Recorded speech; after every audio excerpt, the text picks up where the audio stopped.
আপনি দেখছেন news now, আমরা জানি কোনটা খবর। সরকারি শিক্ষা ব্যবস্থার বর্তমান পরিস্থিতি নিয়ে উদ্বেগ প্রকাশ করেছে all India save education committee Tripura রাজ্য শাখা। প্রেক্ষিতে রাজ্য সরকারের শিক্ষা বিভাগের অধিকর্তার কাছে স্মারকলিপি প্রদান করে সংগঠন। রাজ্যের বহু স্কুলে শিক্ষক সংকট পৌঁছেছে চরমে। কোথাও কোথাও একজন শিক্ষকই পরিচালনা করছেন বিদ্যালয়।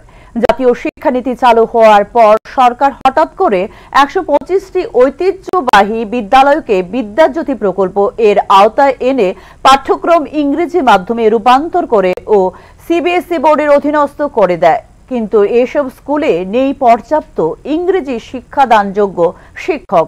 ফলে ছাত্রছাত্রীরা ব্যাপক সমস্যার সম্মুখীন হচ্ছে বলে অভিযোগ করে সংগঠন। ইতিমধ্যে ৫২২টি সরকারি স্কুল বন্ধ করা হয়েছে এবং আরও ৯৬৫টি স্কুল বন্ধ করার পরিকল্পনা রয়েছে, যা রাজ্যের গরিব ও প্রান্তিক পরিবারের সন্তানদের শিক্ষার অধিকার হরণ করছে বলেও এদিন জানিয়েছে এআইএসসি।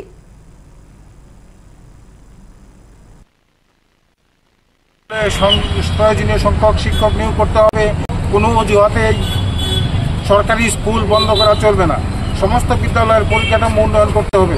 আপনারা তাও জানেন যে বিদ্যাজ্যোতি প্রকল্পে আরও ২৫টি স্কুলকে অন্তর্ভুক্ত করার একটা প্রক্রিয়া চলছে, তারও আমরা বিরোধিতা করছি। এবং আপনারা এও জানেন যে ত্রিপুরা রাজ্যে ৫২২টি স্কুল বন্ধ হয়ে গেছে এবং আরও ৯৮৫টি স্কুল বন্ধ করার সিদ্ধান্ত নিয়েছে কেন্দ্রীয় সরকার। তার প্রতিবাদে আমরা এখানে সমবেত হয়েছি।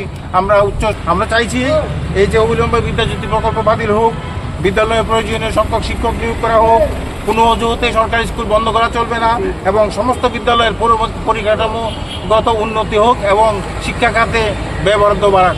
এগুলি হচ্ছে আমাদের দাবি। আপনার নাম ও পরিচয়।